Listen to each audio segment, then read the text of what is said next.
This is Kyle Martin Paintings. Hi, I'm Kyle Martin. Welcome to the Chicken Coop Studio. In today's video, we're answering your questions from Facebook. First question is from Gary Tipler. I've enjoyed seeing your Red Gym and Mifflin Street paintings. Did you paint any scenes in the Marquette neighborhood, Spate, Jennifer Williamson streets? But I lived on Spate Street during my third year of college in Madison, and I have painted some streets from around there.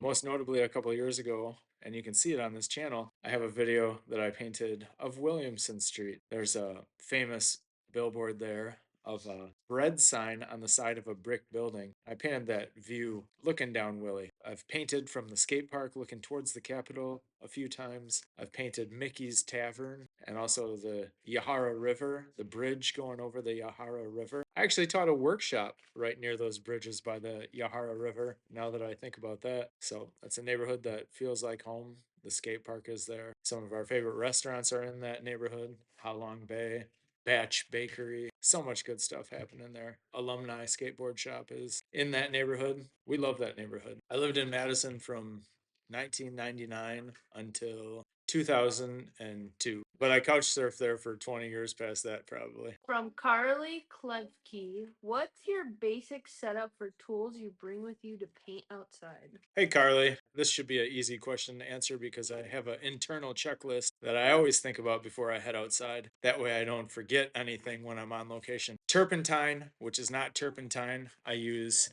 the Artis brush cleaner from Art Treehouse. I use that to clean my brushes instead of solvent. And I use the oil of spike lavender anytime that I need to thin the paint and that thinned paint is going to wind up on the canvas. So instead of turpentine, I use those two items. Those solvents, I use a medium, Gamsol, Neo Megilp medium, paper towels, Vivo paper towels.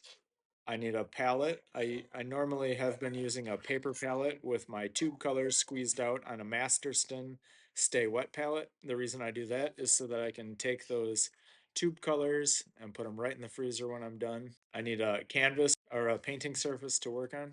An easel, I use primarily the Beauport large format outdoor easel. Terps, towels, palette, canvas, easel. Brushes, palette knife, value palette, red lens, value viewing glasses, marker sketchbook, grayscale markers. Have to do a preliminary value sketch before I start painting. And that's about it. And an umbrella, of course, trying to stay in the shade. Hey, if you're interested in checking out a video of my painting setup, leave a comment below and Corbin and I will film one. How do you choose your locations and scenes? In his notes on painting, the artist Sergei Bongart suggested building your paintings in terms of contrast. When I'm out searching for subject matter, it's normally on a sunny day because sunlight will create those passages of light and shadow. So I'm always looking for contrast, value contrast, color contrast.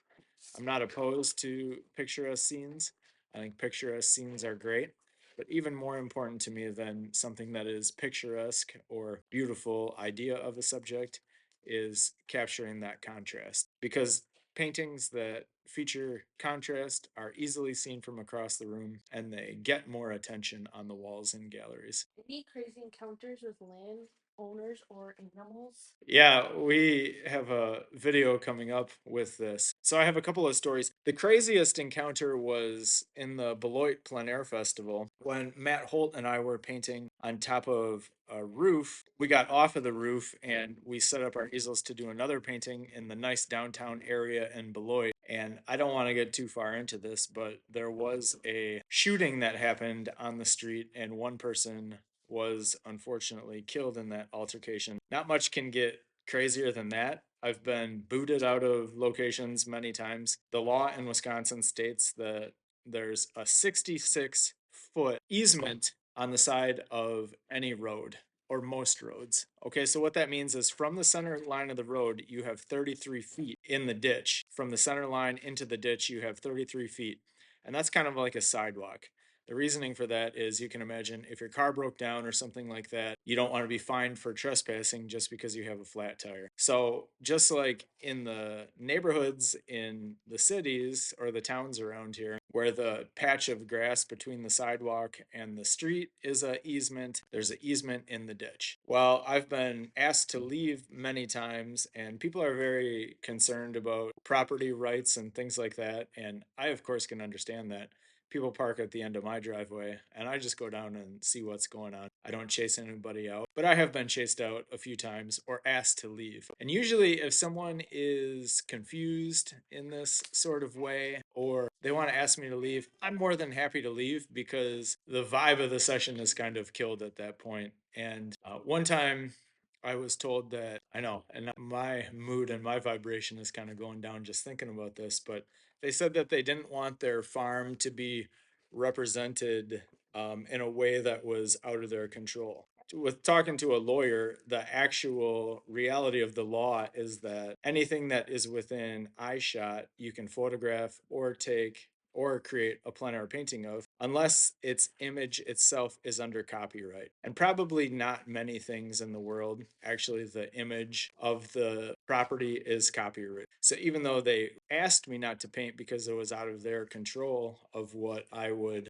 depict their property to look like, it still was within my legal rights to do so. However, at that point, it's like they already blew it. I could have made their farm into a world famous scene, but they asked me to leave. So I packed up and left and painted something else that day. There's a Bermuda Triangle between here and Baraboo. Every time I paint in that area, somebody asks me to leave. Sometimes, if I do ask permission, they'll even say no. So I know where not to go. But luckily for me, I'm pretty well known in the area. So I'm able to set up my easel at any number of places and work without people chasing me away. Most people really like it. Sharon Melry, who is your mother? How awesome is she? What kind of trouble did you cause for her when you were growing up? Are your mom's friends really awesome too? Hi, Sharon. My mom is great. She's the best mom that I could hope for. Anything that I did as a youth, the statute of limitations has negated those things, so I'm not on record to self snitch on myself in this way. I'm just kidding, Sharon. Of course, I did everything that a teenager in the 90s would do. My mom is great. She has led me into this creative lifestyle. When I was 5 years old, my mom would take me into the adult section at the library and she would show me books on modern painting and things like that. My mom is an artist herself. She used to take continuing ed classes in art at the local college here. And I remember she would go to an art class at night and she would come home with charcoal drawings of still lifes. She painted in oils. Yeah, fantastic mom. Not only that, but she owns this wonderful farm that Corbin and I are lucky enough to raise our daughter Violet on. She raised me, so I love her and she's just the best mom I could ever hope for. From Arlene Deegan. Do you still own that full of paint vehicle? You are a true artist, Kyle, and a wonderful teacher too. Well, thank you, Miss Arlene. That means so much coming from you. Arlene and I used to work together with the children at the Boys and Girls Club. It's kind of scary to think that goes back 15 years to where we worked together. But Miss Arlene would come in and work on art projects with the students. So that means a lot coming from you, Miss Arlene. I do not own that black. It was a Geo Prism. It was a Toyota Corolla clone. It was actually made by Toyota, but it was tagged Geo in the United States. And that was a great car. I drove that car for 5 years. It was during a very developmental time in my painting where I was painting every single day, and the trunk of the car was full of all of my supplies, a French easel that was probably tipping over because it was missing screws and things were breaking on it. The back window of that black Geo Prism had what I called the windshield gallery. And so I would park that car at college at UW Baraboo, and I'd have 5 or 6 fresh landscape studies on the back window. And people used to go and look inside of that window to see what I had been working on lately. So that car has a lot of memories. I sold that car to a teenager who was getting his license, and he crashed it within 3 days of having that vehicle. he flipped it and crashed into a tree. He probably could have been killed. Probably not something I should bring up, but he didn't have a license at the time either. I did get a check for that car. I think I sold it for $200, but that car is priceless. Dan Corey painted a painting of that car. Maybe I'll dig that painting up and show you as well. Corbin McDaniel. From Corbin McDaniel. What's your favorite color to paint with? I like a lot of different colors, but I think my favorite color to paint with would be quinacridone magenta or permanent rose or quinacridone violet. I like those colors on the scale of colors that we are able to perceive as human beings. Those are the colors that vibrate at the higher end of the spectrum. And I don't know, I just like a little hit of magenta. I think magenta is it's a color that feels very modern to me. In oil painting, magenta colors were traditionally unstable, but with the development of the quinacridone colors, you can get that full range of magenta colors and they are stable, and I just like something about it. It's kind of like the phthalo colors. There's something to it. There's a higher vibration present in those colors, and you'll have to pry them from my lifeless hands when I die.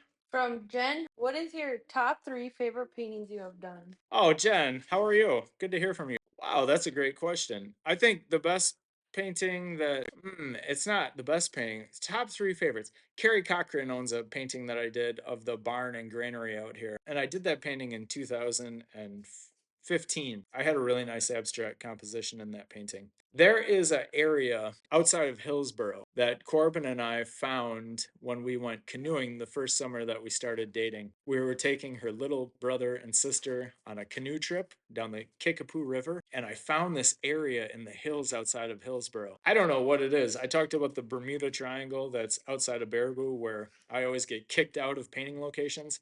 But this place, it's just this zone, and there's just so many great looking landscapes and farms out in that location. Anytime I go back there and paint one of them, I feel like I have a good chance of creating something substantial. However, when it comes down to my favorite paintings, that summer I did 2 different paintings out in that area in Hillsboro. And I was feeling such a wonderful emotion. It was late July. Corbin and I, we were just getting started on this journey together, and I was just such a happy person at that time. And I was in this location that was everything that I wanted in a painting location. And I think that 2 of the paintings that I created that summer outside of Hillsboro are my favorite things that I've ever done. Doesn't mean that they're necessarily the best paintings I've ever done. I've got a lot of my favorite paintings around me. From Beth Landry, do you sketch your picture lightly before you actually paint? Yeah, a lot of times I do. A lot of times I'll